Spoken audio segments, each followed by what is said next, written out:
अगला है demo. Demo का तो आपको पता ही है, लोगों से रिलेटेड है, पीपल होता है। सबसे पहला शब्द है डेमोक्रेसी। डेमो मतलब पीपल, क्रेसी मतलब सरकार, तो लोगों की सरकार। A government by the people, of the people, for the people, पता है आपको, ठीक है।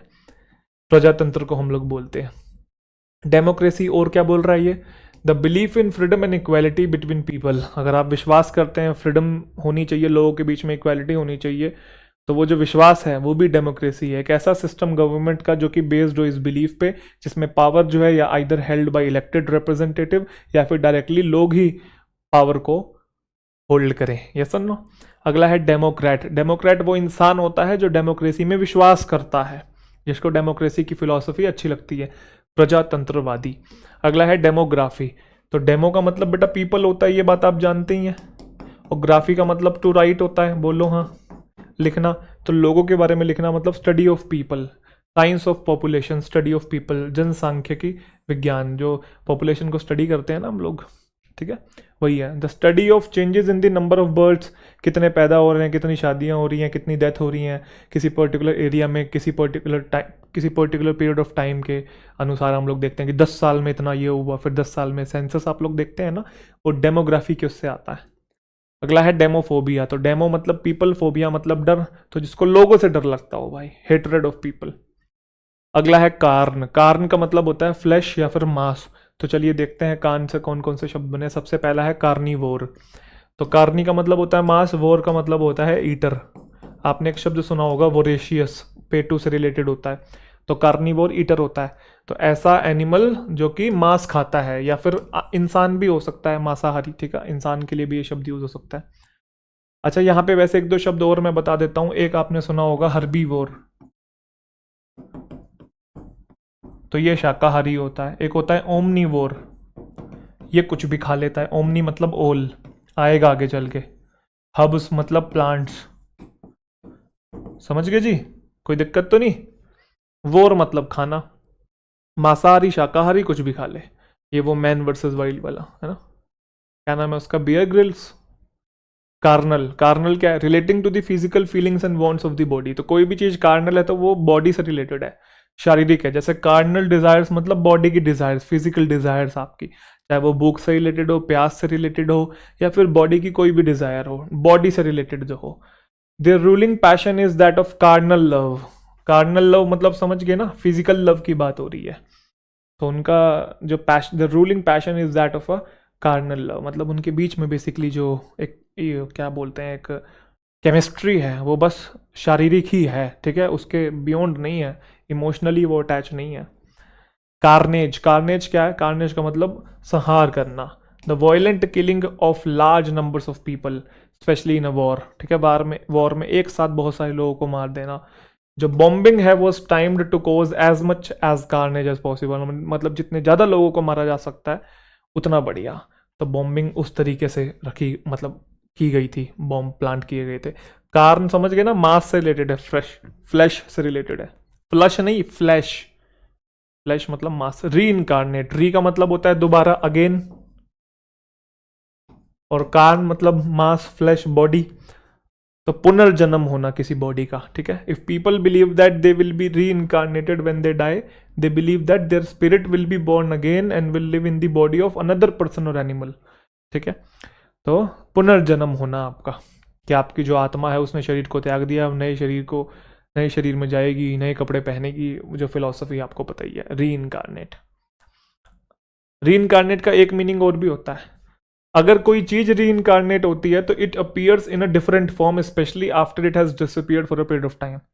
तो कोई चीज एग्जिस्ट करती थी बट वो एकदम से एग्जिस्ट करना बंद कर दी, बट फिर वो एक साल बाद दोबारा आ गई और नए तरीके से आई, अपने आप को मॉडिफाई करके, अपग्रेड करके या रिवैम्प करके, तो वो भी री इनकारनेट, उसका भी तो पुनर्जन्म हुआ एक तरीके से।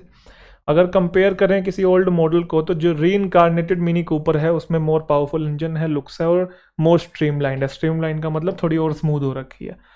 तो पहले आता होगा मॉडल, अब उसका फेसलिफ्ट आ गया है, नया आ गया, री इनकारनेट हो गया है, ठीक है, या वो बंद ही हो गया था मान लो मॉडल, तो अब एकदम से कंपनी दोबारा उसको ले आई है, तो री इनकारनेट, किसी प्रोडक्ट को वापस ले आई है, उसको नया रूप देके, ठीक है, मॉडिफिकेशन करके। अगला है एंडर। एंडर का मतलब होता है मेल। तो सबसे पहला शब्द देखते हैं, पोली एंड्री। पोली का मतलब होता है ज़्यादा, एंड्री का मतलब मेल। तो इसका मतलब है द प्रैक्टिस और condition of being married to more than one husband at the same time, जो कि आपने महाभारत में देखा, बहुपति प्रथा। आप बोलोगे सर पॉलीगैमी क्या था फिर, ये कैसे डिफरेंट है? देखो भाई, पॉलीगैमी भी यही होता है, बहुविवाह, इसमें एक से ज्यादा पत्नियां होती हैं।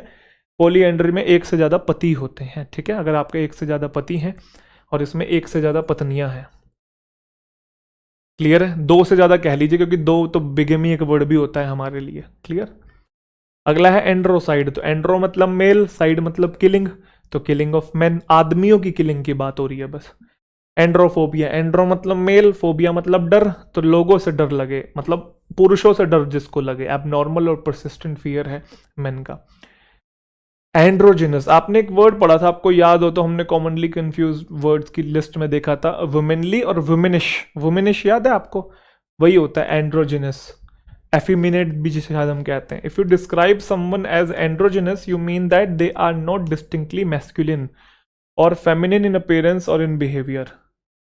ठीक है, तो कोई इंसान जिसमें मैस्कुलिन क्वालिटीज ना हो, फेमिनिन क्वालिटीज हो, दिखने में फेमिनिन लग रहा हो, या बिहेवियर उसका फेमिनिन हो, लड़कियों जैसा बिहेवियर हो, तो उसे हम एंड्रोजिनस कहते हैं। तो ये भी एक डेरोगेटरी टर्म है। डेरोगेटरी मतलब हम किसी को नीचा दिखाने के लिए या अपने आप को ऊपर उठाने के लिए, है ना, सामने वाले को आप कंटेम्प्ट शो कर रहे हैं, तब हम यूज़ करते हैं ये। जैसे मैंने आपको पहले भी एग्जांपल दिया था कि कुछ लड़के अगर लड़कियों की जैसी हरकतें करते हैं, समझे, तब हम कहते हैं कि यार ये कैसी लड़कियों जैसी हरकतें कर रहा है। मैंने एग्जांपल दिया था कि क्या लड़कियों की तरह रो रहा है। हालांकि ये डेरोगेटरी, ऐसा नहीं बोलना चाहिए, ये चीज़ गलत है। ठीक है, इससे ये जाता है कि लड़कियां जो हैं वीक हैं, ये सेंस जाता है। और उसी के लिए तो आइडियोलॉजी चल रही है फेमिनिज्म की। तो फेमिनिज्म का मतलब ये भी नहीं है कि लड़कों को नीचे कर दो, लड़कियों को ऊपर ले आओ, ऐसा भी नहीं है भाई। फेमिनिज्म का मतलब है कि भाई इक्वल राइट्स होने चाहिए, जो पुरुषों के पास हैं वही महिलाओं के पास होने चाहिए। यूं नहीं है कि इतने साल तक पुरुषों ने राज किया, हमको दबा के रखा, इन्होंने ऑपरेस किया महिलाओं को, अब इनको हम ऑपरेस करेंगे, हम ऊपर आएंगे। फिर ये इक्वालिटी नहीं हुई। इक्वालिटी का मतलब है दोनों को बराबर का अधिकार। ठीक है, पास्ट में समझ नहीं थी, जैसा समाज चल रहा था, जैसे लोगों को समझ आ रही थी, जितना जो सब सीख रहे हैं लोग, समझ रहे हो, क्योंकि किसी को कुछ पता ही नहीं है ना इस दुनिया में सच क्या है। जितनी जिसकी समझ है उसी के अकॉर्डिंग वर्क कर रहे हैं। जैसा समाज चल रहा था। अब समझ में आ रही है लोगों को कि हाँ भाई, महिलाओं को भी इक्वल राइट मिलने चाहिए, तो भाई इनको भी एक उछले तबके का दर्जा जो है वो देना चाहिए। तो ऑफ कोर्स मिलना चाहिए, ज़रूरी है वो चीज़। शायद अम्बेडकर की एक कहावत है कि किसी भी समाज में तब तक उन्नति नहीं हो सकती जब तक वहाँ की स्त्रियों की उन्नति ना हो। तो बहुत ज़रूरी है। बट ये भी नहीं है कि उनको दबाओ, अब हम ऊपर आएंगे, हम तुम पे राज करेंगे, फिर बाद में हम इक्वालिटी लेके आएंगे। तो ये इक्वालिटी नहीं है, ये सूडो फेमिनिज्म है। ठीक है, सूडो मतलब फेक फेमिनिज्म, जिसको कुछ लोग हथियार के तौर पे यूज़ कर लेते हैं, फ़ायदा उठाते हैं, विमेन कार्ड खेलती हैं कुछ लड़कियां। गलत है, ये चीज़ नहीं होना चाहिए। ठीक है भाई, चलें आगे। तो बहुत रेयर है, 100 में से कोई एक ही करता है, और वो एक करता है तो उसके चलते फिर सारी लड़कियों को बदनाम कर देते हैं लोग कि सब लड़कियां ऐसे करती हैं। ऐसा नहीं है भाई, ठीक है, सब नहीं करती हैं, एक आधा कोई करता है। वही वाली बात है, किसी कम्युनिटी में कोई एक इंसान गलत काम कर रहा है, हम उस पूरी कम्युनिटी को बदनाम कर देते हैं। तो ये चीज़ गलत है, ये नहीं होना चाहिए। हमें अपनी इंटेलेक्ट को यूज़ करना चाहिए, भेड़ चाल में नहीं चलना चाहिए। सब कह रहे हैं तो सही होगा, अपनी भी समझ यूज़ करनी चाहिए भाई। ठीक है, चलो, बाकी आप समझदार हैं यार, पढ़े लिखे बच्चे हैं। अगला है मिसएंड्री। देखो, मिस का मतलब होता है हेट, और एंड्री मतलब क्या है? मेल। समझ गए? Dislike of contempt for ingrained prejudice against man, तो मतलब वही वाली बात कि पुरुषों से नफरत ही है भाई। कुछ लोग होते हैं ना कि पुरुषों से नफरत ही है, मैं तो बात ही नहीं करूंगा आदमियों से, या करूंगी, ये तो मतलब ऑल मैन आर, समझ गए, वो इस तरीके का। एक तो ये सारे आज के वर्ड सारे ऐसे हैं, थोड़े से ना कॉन्ट्रोवर्शियल है, कोई इंसान इसको किसी भी वे में इंटरप्रेट कर सकता है। तो मैं ये इमेजिन कर रहा हूँ, इमेजिन क्या, ये मैं एज्यूम कर रहा हूँ, इमेजिन तो गलत शब्द हो गया, ये मैं एज्यूम कर रहा हूँ कि आप पढ़े लिखे समझदार और इंटेलेक्चुअल बच्चे हैं, आप चीज़ों को उसी तरीके से समझेंगे जिस तरीके से मैं समझा रहा हूँ। अपना फालतू का दिमाग यूज़ करके कही गई बात को अलग अलग एस्पेक्ट में नहीं सोचना है। ठीक है दोस्तों, चलें जी। बाकी फिर जिसकी जैसी सोच भाई, क्या किसी को रोक थोड़ी सकते हैं। ठीक है, चलिए। क्रोनो इक्वल टू टाइम, तो क्रोनो का क्या मतलब है भाई? क्रोनो का मतलब होता है टाइम। तो जहां जहां पे बेटा क्रोनोलॉजी आएगा वहां टाइम से रिलेटेड बात हो रही है। तो क्रोनोलॉजी क्या होता है? Chronology of A series of past events in the times eight which they happened, order in which they happened. क्या लिखा होगा भाई? At which they happened, in order in which they happened। कोई बात नहीं, मैं समझा देता हूँ, ये शायद 2 बार लिखा हुआ है इन विच दे हैपेंड। क्रोनोलॉजिकल ऑर्डर सुना होगा आपने, जैसे आपके साथ कोई घटना हुई, अब आप 2 दिन बाद किसी को बता रहे हो तो सामने वाला कहता है यार क्रोनोलॉजिकल ऑर्डर में बता कि पहले क्या हुआ, फिर क्या हुआ, उसके बाद क्या हुआ, उसके बाद क्या हुआ। ऐसे आप हिस्ट्री के बारे में बताते हैं तो ऐसे बताते हैं ना 1950 में क्या हुआ, फिर 60 में क्या हुआ, 70 में क्या हुआ, 80 में क्या हुआ, यूँ थोड़ी। पहले 1950 का बता रहे हैं, फिर 80 का, फिर 60 का, फिर 70 का, फिर 90 का, फिर बीच में 65 का, ऐसा थोड़ी करते हैं। तो क्रोनोलॉजिकल ऑर्डर मतलब सीरीज में आप कुछ बता रहे हैं। I am not sure about the chronology of the events, तो इवेंट्स की क्रोनोलॉजी मतलब किस सीक्वेंस में हुई है, किस घटनाक्रम में हुई है, मैं उसके बारे में श्योर नहीं हूँ। सिंक्रोनाइजेशन, ये तो आप अपने फ़ोन में भी देखते हैं। सिंक का मतलब क्या होता है, एक जैसा, और टाइम क्रोन आपको पता ही है, सिंक मतलब टुगेदर।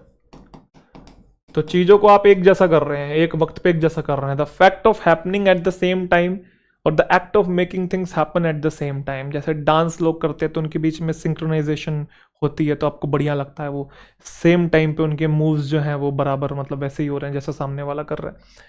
अच्छा, ये आएगी एग्जाम्पल वही है कि अगर डांसर्स के बीच में सिंक्रोनाइजेशन ना हो तो डांस जो है क्लमजी लगता है, ऐसा लगता है अनाड़ी सामने डांस कर रहे हैं, ठीक है। और ये फोन में भी तो होता है ना सिंक्रोनाइजेशन, आप फाइल्स को सिंक्रोनाइज करते हैं। The action of causing a set of data और files to remain identical in more than one location. एक जगह पे आपके पास डेटा है, अब आपने नया फोन लिया, आपको डेटा वहां लेके जाना है, तो आप सिंक्रोनाइज कर रहे हैं, जो डेटा यहाँ था उसको एज इट इज आप वहां लेके जा रहे हैं। तो सिंक मतलब एक जैसा, क्रोनो मतलब टाइम, तो जो सब कुछ यहाँ था वही सब का सब इवेंट जो है वहां पहुंच जाएगा, आपके फोन में सारा डेटा आ जाएगा, पास्ट का जितना भी आपकी फोटोज थी, वीडियोज थी, जिस समय पे आपने खींची थी, विद टाइम, ठीक है जी। अगला है क्रॉनिकल। क्रॉनिकल बोलते हैं written record of historical events, इतिहास को बोलते हैं। फ्रेंच रेवोल्यूशन का क्रॉनिकल का मतलब है, मान लो फ्रेंच रेवोल्यूशन चला इस पर्टिकुलर डेट से उस पर्टिकुलर डेट तक, तो उसके बीच का जितना भी बातें कही गईंगी वो क्रॉनिकल है, कि इस टाइम ये हुआ, फिर ये हुआ, फिर ये हुआ, फिर ये हुआ, तो पूरा इतिहास लिखा गया है किसी पर्टिकुलर पीरियड का। क्रॉनिकल का एक मतलब ये भी होता है, वर्ब भी होता है, ये नाउन तो होता है, वर्ब भी होता है। क्रॉनिकल करने का मतलब रिकॉर्ड करना, इतिहास लिखना, डॉक्यूमेंट करना, ठीक है। His work chronicles 20th century migration, तो उसके वर्क में किस चीज के बारे में लिखा गया है भाई, 20वीं शताब्दी के माइग्रेशन के बारे में लिखा गया है। तो यहाँ पे ये वर्ब की तरह यूज हुआ है क्योंकि ये सब्जेक्ट है और बच्चे ये सिंगुलर है, तो आगे वर्ब भी सिंगुलर है, बोलो हाँ। क्रॉनिक, क्रॉनिक पेन होता है ना भाई, ये भी टाइम से रिलेटेड है, लंबे समय तक आपको किसी चीज परेशान कर रही है, कोई चीज दर्द आपको हो रहा है। डिसीज के लिए यूज करते हैं, किसी बुरी चीज के लिए यूज करते हैं जो बहुत लंबे समय के लिए चल रहा हो, जैसे क्रॉनिक डिसीज है या फिर क्रॉनिक कंडीशंस होती हैं, क्रॉनिक पेन होता है, क्रॉनिक शॉर्टेज चल रही है टीचर्स की, लंबे समय से शॉर्टेज चल रही है, तो वो क्या है भैया, क्रॉनिक। अगला है क्रेसी। चलिए जी, सरकारों को समझने की कोशिश करते हैं, कुछ सरकार वाले शब्द हैं, ये तो 1000 बार आ गया भाई। डेमोक्रेसी, क्या होता है डेमोक्रेसी, डेमो मतलब पीपल, क्रेसी मतलब सरकार, तो पढ़ लिया हमने भाई। ये ऑटोक्रेसी, ऑटोक्रेसी तानाशाही को बोलते हैं, ठीक है। A system of government by one person with absolute power, एक ही इंसान के पास पावर है, फासिज्म कह लीजिए, और तानाशाही से कहते हैं। ऑटो मतलब सेल्फ, कोई चीज अपने आप से हो रही है, सेल्फ, एक ही इंसान रूल कर रहा है। क्रेसी मतलब सरकार, ठीक है, नेगेटिव सेंस देता है ये। प्लूटोक्रेसी, प्लूटो को ऐसे याद कीजिएगा, लूटोक्रेसी मतलब ऐसा सिस्टम गवर्नमेंट का जिसमें रिचेस्ट पीपल जो है कंट्री के वो रूल करते हैं, धनिक तंत्र, समझ के। तो प्लूटो, लूटो, लूटते कौन है, अमीर लूटते हैं, ऐसा रिलेट कर सकते हैं आप, ठीक है भाई। एरिस्टोक्रेसी, एरिस्टो पता है आपको, एरिस्टोक्रेट से बना है, एलीट इंसान को बोलते हैं, सोफिस्टिकेटेड पर्सन है, या फिर किसी समाज में कोई हाई सोशल रैंक का पर्सन है, समझ के, जैसे गांव में ठाकुर साहब है, चौधरी साहब है, एक तरीके से, मतलब एग्जाम्पल दे रहा हूं मैं। Class of people who hold high social rank, तो जिसकी हाई सोशल रैंक है, अगर वो एक तरीके से राज कर रहा है तो वो क्या बोलेंगे, उसे कुलीन तंत्र बोलेंगे, क्लियर। सोसाइटी में ऑर्डर्स बनाए हुए हैं, ये लो क्लास, ये मिडिल क्लास, ये हाई क्लास, हाई क्लास जो है, ठीक है। ब्यूरोक्रेसी, तो ब्यूरोक्रेट आपको पता है, ब्यूरोक्रेट्स कौन होते हैं, ये आईएएस आईपीएस है ना, सरकारी ऑफिसेज में जो काम करते हैं। तो ब्यूरोक्रेसी क्या होगा, एक ऐसी सिस्टम ऑफ गवर्नमेंट जिसमें अधिकतर जो इंपॉर्टेंट डिसीजंस है ना वो स्टेट ऑफिशियल्स ले, ना कि इलेक्टेड रिप्रेजेंटेटिव। इलेक्टेड रिप्रेजेंटेटिव कौन होते हैं, जिनको हमने चूज किया, हमारे नेता वगैरह, ठीक है, मंत्री वगैरह, तो वो डिसीजन ना लें, बल्कि स्टेट ऑफिशियल्स ले, जैसा कि मैंने बताया, आईएएस आईपीएस, या फिर अपने ये उनके नीचे वाली भी जॉब है एक तरीके से, ठीक है। बी ग्रुप की, सी ग्रुप की, ए ग्रुप की, ज़्यादातर तो ए ग्रुप वाले ही लेते हैं, ठीक है। नौकरशाही जिसे हम लोग कहते हैं, ब्यूरोक्रेसी। अगला है मोबोक्रेसी। मोब का क्या मतलब है? भड़काऊ भीड़, और क्रेसी मतलब सरकार। तो ऐसा सिस्टम जहाँ पे अब भड़काऊ भीड़ ही राजा बनी बैठी है, बस तोड़ फोड़ करती हुई जा रही है, जो मन कर रहा है वो कर रही है, तो रूल और डोमिनेशन बाय द मासेस, भीड़ तंत्र। अगला है थियोक्रेसी। थियो थीस्ट से बना है, थीस्ट मतलब जो भगवान में विश्वास करे, थियो शब्द का मतलब गॉड होता है। तो एक ऐसी कंट्री जो कि रूल होती है रिलीजियस लीडर्स के द्वारा, ठीक है। तो किसी रिलीजन को फॉलो करने वाले जो लीडर्स होते हैं उनके द्वारा अगर रूल किया जाए तब हम कहते हैं कि यहाँ पे धर्म तंत्र चल रहा है, थियोक्रेसी है। कुछ कुछ जगहों पे है, शायद वेटिकन सिटी में है ना। मेरिटोक्रेसी। मेरिटोक्रेसी, मेरिट का क्या मतलब है कि आपने मेहनत की तब आपकी मेरिट आई है। तो एक ऐसा सोशल सिस्टम या सोसाइटी या ऑर्गेनाइजेशन, सिर्फ ये सरकार के कॉन्टेक्स्ट में टर्म यूज नहीं होते, नॉर्मल सोसाइटी में भी, ऑर्गेनाइजेशन में भी ये टर्म्स सारे यूज होते हैं। किसी ऑर्गेनाइजेशन में जहां पे लोगों को सक्सेस मिले और पावर मिले उनकी एबिलिटीज के अकॉर्डिंग, ना कि उनके पैसे और सोशल पोजीशन के अकॉर्डिंग, तो उसको हम कहते हैं मेरिटोक्रेसी है। तो योग्यता तंत्र जिसे हम लोग कहते हैं। तो भाई लोग जो डिजर्व करते हैं उन्हीं को ही मिल रहा है जो मिलना चाहिए। तो मेरिट के बेसिस पे वहां पे सिस्टम जो सेट हुआ है। जो कंपनी मेरिटोक्रेसी है, मतलब कंपनी में भाई जो मेहनत करता है वही आगे बढ़ता है, उसी को हायरार्की में ऊपर बढ़ाया जाता है, ठीक है। गुड वर्क जो है रिवॉर्ड किया जाता है प्रमोशंस के साथ। क्लियर है भाई? तो जिसकी मेरिट आती है वो इंटेलिजेंट होता है, तो इंटेलिजेंट लोगों के द्वारा कोई गवर्नमेंट हो या कोई सिस्टम हो तब हम कहते हैं मेरिटोक्रेसी है। अगला है ओलिगोक्रेसी और ओलिगार्की। ओलिगो का मतलब होता है कम, अल्पतंत्र। ऐसी गवर्नमेंट जहां पे small group of powerful people हो, बस बहुत ज्यादा ना हो, ठीक है। कुछ ही लोग, गिनती के 10-15 लोग मिलकर राज कर रहे हैं किसी पर्टिकुलर ऑर्गेनाइजेशन में या गवर्नमेंट में, तो हम कहेंगे ओलिगोक्रेसी है। जेरेंटोक्रेसी, जेरेंटो ओल्ड के लिए यूज करते हैं हम लोग, क्रेसी सरकार। तो स्टेट, सोसाइटी या ग्रुप जो गवर्नड हो ओल्ड पीपल के द्वारा, बूढ़े लोगों के द्वारा, कि भाई सेट कर दिया 70 साल से ऊपर का इंसान ही एलिजिबल है यहाँ रूल करने के लिए, उन्हीं के बीच में इलेक्शन होगा, तो वृद्ध तंत्र।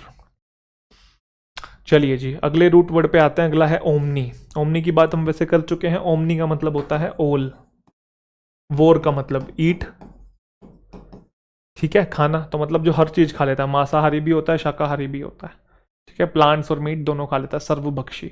ओमनी मतलब ऑल प्रेजेंट, मतलब मौजूद होना। तो ऐसा इंसान जो हर जगह मौजूद हो, इंसान तो हो नहीं सकता, भगवान ही है। तो सर्वव्यापी, यूबिक्विटस भी जिसे कहते हैं हम लोग, प्रेजेंट और having an effect everywhere at the same time, कोई प्रेवलेंट हो जो हर जगह मौजूद हो, तो भगवान को ही ओमनी प्रेजेंट कहा जाता है। ओमनीशिएंट, ओमनी का मतलब ऑल, शिएंट जो आया है बेटा साइंस से आया है, और साइंस का मतलब होता है नॉलेज। तो जिसे हर चीज की नॉलेज हो, सर्वज्ञानी, अंतर्यामी, ओमनिशिएंट उसे बोलते हैं। If you describe someone as omniscient you mean that they know और सीम टू नो एवरीथिंग, हर चीज जानता है वो। गॉड ही है ओमनिशिएंट, गॉड ही है ओमनी प्रेजेंट, और गॉड ही है ओमनी पोटेंट। पोटेंट आया आपका पोटेंशियल से, पोटेंशियल मतलब पावर, तो जिसके पास सबसे ज्यादा पावर हो, ऑल पावरफुल, सर्वशक्तिमान, अनलिमिटेड पावर हो, और ये भी भगवान ही है, कुछ भी कर सकता हो जो। ओमनी बस, तो ओमनी बस एक बड़ी बस होती है उसको बोलते हैं, एक तो जिसमें आप बहुत सारे पैसेंजर्स लेके जाते हो। एक ओमनी बस का ये भी मतलब होता है कोई किताब है जिसके 2 या 2 से ज्यादा पार्ट्स हैं that have already been publish separately. जैसे कोई किताब आई है तो पार्ट 1 आया, फिर पार्ट, जैसे हैरी पॉटर है, पार्ट 1, पार्ट 2, पार्ट 3, पार्ट 4, कितने हैं, 7 है मेरे ख्याल से। तो ये क्या है? ओमनी बस है। A new omnibus edition of 3 thrillers. समझ गए? 3 थ्रिलर्स है, मतलब पहला पार्ट, दूसरा पार्ट, तीसरा पार्ट, तो उसको मिला के हम क्या बोल रहे हैं? ओमनीबस बोल रहे हैं। क्लियर? ओमनी का मतलब ऑल, सारे पार्ट्स एक ही कलेक्शन में आ गए। चलिए जी आगे बढ़ते हैं। तो फाइड का मीनिंग क्या है भाई? फाइड जो है वो फेथ से रिलेटेड है, ठीक है, विश्वास से रिलेटेड है। तो फाइड से देखते हैं कौन कौन से वर्ड बने हैं। सबसे पहला बना है मेलाफाइडी। आपको ध्यान होगा कि जो मेला शब्द है ये मैल वाला आपको याद है, कुछ बैड या एविल से रिलेटेड है, ठीक है। और फाइडी मतलब विश्वास, तो मतलब जिसमें विश्वास आपका ना हो, एक तरीके से कोई चीज़ इलीगल है या फिर डिसऑनेस्ट है या फिर इस इंटेंट के साथ की जा रही है कि जिसमें आपको धोखा दिया जा रहा है। तो अच्छी नीयत के साथ कोई चीज़ नहीं की जा रही है, बदनीयत के साथ कोई चीज़ की जा रही है, तो वो मेलाफाइडी है, ठीक है। या मेलाफाइड या मेलाफाइडी दोनों बोल सकते हैं। They are trying to prove that company and its foreign association acted with malafide intent. तो बुरी इंटेंट, अच्छी इंटेंट नहीं थी, धोखा देने की उनकी इंटेंशन थी, तो बुरी इंटेंशन से उन्होंने क्या किया है? है ना, एक्ट किया है। चले, फिर आता है फिडिलिटी। तो फिडिलिटी में भी फाइड आप देख रहे हैं फेथ से रिलेटेड है, तो ये ईमानदारी को बोलते हैं, ऑनेस्टी को बोलते हैं, लॉयलिटी को बोलते हैं, ठीक है, किसी ऑर्गेनाइजेशन के प्रति होती है। I had to promise fidelity to the queen, तो मैं आपके प्रति लॉयल हूँ, आपका दास हूँ, आपका सेवक हूँ। अगर आपके सिद्धांतों के प्रति आपकी फिडिलिटी है तो मतलब आप अपने असूलों को फॉलो करते हैं, जो आप कहते हैं उसी पे स्टिक करके रहते हैं, ठीक है भाई, हिपोक्रेसी नहीं शो करते हैं। इनफिडिलिटी, तो इन एक नेगेटिव वर्ड हो गया भाई, ठीक है। फिडिलिटी आपको पता ही है, द एक्शन और state of being unfaithful to a spouse. तो अपने हस्बैंड या वाइफ के साथ बेसिकली अगर आप बेवफाई कर रहे हैं, वफा न रास आई तुझे वो हर जाई, तो भैया नरक कह रहा हूँ, नमक हरामी कर रहे हैं, ठीक है। हर infidelity continued after her marriage, तो शादी भी होगी बावजूद उसके उसने बाहर एक्स्ट्रा मैरिटल अफेयर जो है वो चला रखे हैं। उसने डाइवोर्स लिया आदमी से इनफिडिलिटी के लिए, तो शायद कहीं और अफेयर चल रहा होगा, वही बेवफाई कर रहा है, कहीं और रिलेशनशिप चल रहा है, तो इनफिडिलिटी है।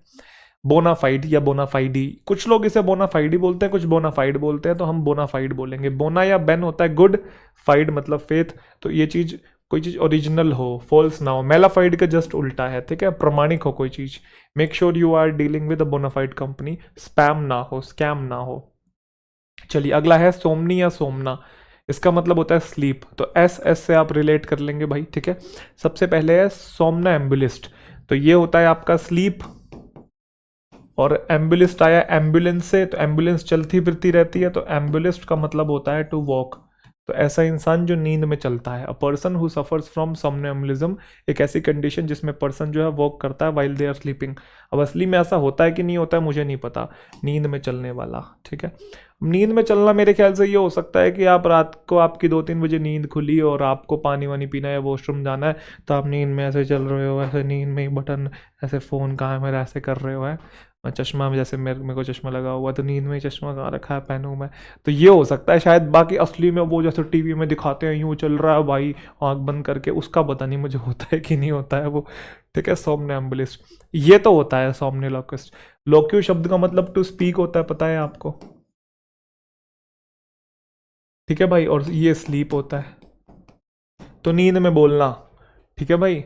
One who talks in sleep, जैसे मैं भी बोलता हूँ, बहुत लोग बोलते हैं, मेरी मम्मी भी बोलते, एक दिन मेरी मम्मी बोल रही तरुण नींद में ही ऐसे, उस टाइम मैं जाग रहा था, मम्मी सो रही थी, तो मैं साइड में बैठा हुआ था, साइड में मतलब मैं अपना काम कर रहा था, तो कहती तरुण नींद में ही, मैंने कहा क्या, कहती टमाटर ले आई हो, मैंने कहा ओके ऐसे करके फिर सो ही रही थी, मतलब नींद में बोल रही थी one who talks in sleep, जो नींद में बात करता है। इंसोम्निया, इंसोम्निया मतलब नींद ना आने की बीमारी कह लीजिए। हैबिचुअल स्लीपलेसनेस, रात को जागते रहते हैं, उल्लू बने बैठे हैं। इनएबिलिटी टू स्लीप, नींद ही नहीं आए, सारा टाइम दिमाग आपका चलता रहता है, तो नींद नहीं आती है, जागते रहते हैं 3-3, 4-4 बजे तक। सोमनिलेंट, सोमनिलेंट क्या, ऐसी कोई चीज़ जिससे नींद आए, जैसे दोपहर में आप चावल खा लेते हैं, लस्सी पी लेते हैं, बढ़िया नींद आ जाती है, पराठे खा लिए मक्खन लगा के, तो निद्रा लाने वाली कोई चीज़। समर आफ्टरनून को आप सोमनिलेंट बोल सकते हैं, तो मतलब गर्मियों में जनरली नींद आती ही है भाई। चलिए अगला है ईयू, ईयू का मतलब होता है गुड, तो सबसे पहला शब्द है यूफोनी। यूफोनी का मतलब ऐसी कोई चीज़ या साउंड जो कि प्लेजेंट हो, सुनने में आपको अच्छी लगे, यूफोनी, कानों में आपके पड़े तो मधुर स्वर हो उसके। यूफेमिज्म, याद है यूफेमिज्म, मैंने नाउन की क्लास में पढ़ाया था, लेस ऑफेंसिव शब्द को बोलते हैं, एक ऐसा वर्ड या ऐसा फ्रेज जिसको यूज किया जाता है अवॉइड करने के लिए एक अनप्लेजेंट और ऑफेंसिव वर्ड को, कि हम कहते हैं मर गया है, तो ये बुरा लगता है, राम प्यारा हो गया, स्वर्ग सिधार गया, अल्लाह प्यारा हो गया, अल्लाह को प्यारा हो गया, बोलते हैं ना ऐसा, तो ये लेस ऑफेंसिव शब्द है, तो ये क्या है, यूफेमिज्म है। कठोर बात को कोमल रीति से कहना, जैसे सीनियर सिटीजन एक शब्द है जो कि ओल्ड, बूढ़ा है, चुभता है, बूढ़ा है, वृद्ध है, ठीक है, सीनियर सिटीजन है, तो ये थोड़ा लेस ऑफेंसिव है, तो ये सीनियर सिटीजन क्या हो गया, यूफेमिज्म हो गया। यूफोरिया, यूफोरिया परमानंद का अनुभव, ब्लिस, एक्सट्रेसी को बोलते हैं, कैसी फीलिंग जिसमें इंटेंस हैप्पीनेस है और एक्साइटमेंट है, मजे हो रहे हैं फुल आपके, ठीक है। There was euphoria after the elections, जीत मिल गई होगी तो सब नाच रहे हैं, गा रहे हैं, ढोल बजा रहे हैं, पार्टी हो रही है बिल्कुल, ठीक है। अगला है यूथनेशिया। यूथनेशिया क्या है, the act of killing someone who is very ill और very old so that they do not suffer any more, ठीक है। सुख मृत्यु जो होती है कि अब तो ये जी ही नहीं सकता, सर्वाइव कर ही नहीं सकता, तो खुद से ही इसको डॉक्टर जो है वो कोई इंजेक्शन या कोई भी दवाई देके उसको मतलब मार दिया एक तरीके से, मतलब वो मर्डर नहीं है, the act of killing someone who is very ill और very old so that they do not suffer any more, तो उसको और सफर ना करना पड़े, तो इंटेंशनली किसी को आप मार रहे हैं, उसको मृत्यु दे रहे हैं। Although some people campaign for the right to euthanasia, it is still illegal in most countries। मतलब कुछ लोग कहते हैं कि ऐसा होना चाहिए कि क्यों सफ़र करना है यार, अब उसके बचने के चांसेस नहीं है तो यार जाने ही दो ना उसे, क्यों उसको तड़पा रहे हो इतना, बट अभी भी कुछ कंट्रीज में ये इलीगल है।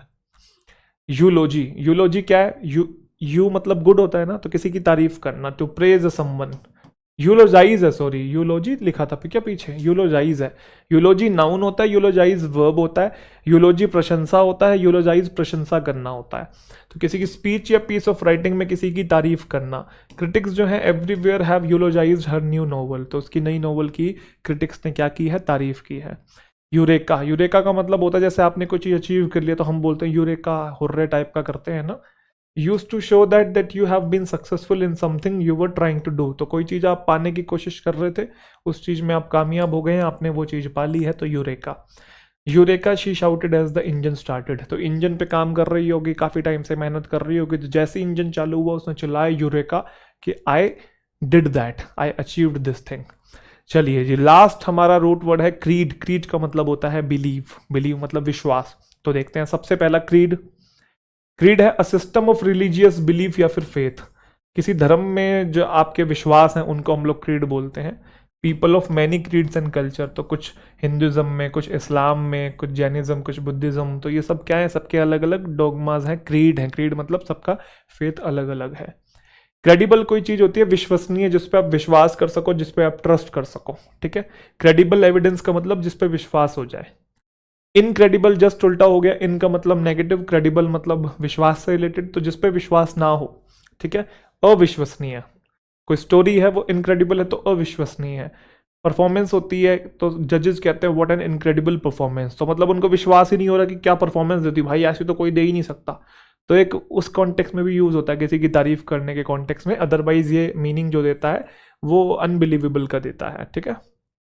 क्रेजुलस, इसमें भी क्रेड है, तो जिसको पागल बनाना आसान हो। Too willing to believe what you are told and so easily deceived. Gullible person होता है ना क्रेजुलस, भोला भाला गऊ की तरह होता है बिल्कुल, ठीक है। कुछ भी कह तो मान जाता है, तो किसी की भी बात मान गया, किसी की बात में विश्वास कर लेता है, फेथ जो है उसको आ जाता है, बिलीव कर लेता है, तो क्रेजुलस, ठीक है भाई। क्रेडेंस, क्रेडेंस का मतलब ये बहुत इंपॉर्टेंट है, समझेंगे। देखो भाई, ये यूज कैसे होता है? ये गिव के साथ और लैंड के साथ ही यूज होता है। अगर आप क्रेडेंस को गिव करते हैं या लैंड करते हैं तो इसका मतलब ये है कि आप उस पर विश्वास कर रहे हैं। अगर if you are giving credence to a theory, if you are lending credence to a theory या फिर story, that means you believe in it एक तरीके से, ठीक है। यू आर बिलीविंग बोल रहा था, बिलीविंग एक स्टेट वर्ब है, उसमें आईएनजी नहीं आता, यू बिलीव बोलेंगे, ठीक है। You are surely not giving any credence to this story, मुझे पता है कि तुम इस स्टोरी पे बिल्कुल भी विश्वास नहीं कर रहे हो, अपनी सहमति जो है वो नहीं जता रहे हो। क्लियर है भाई? चलिए जी, तो इसी के साथ हमारे रूट वर्ड्स भी खत्म होते हैं।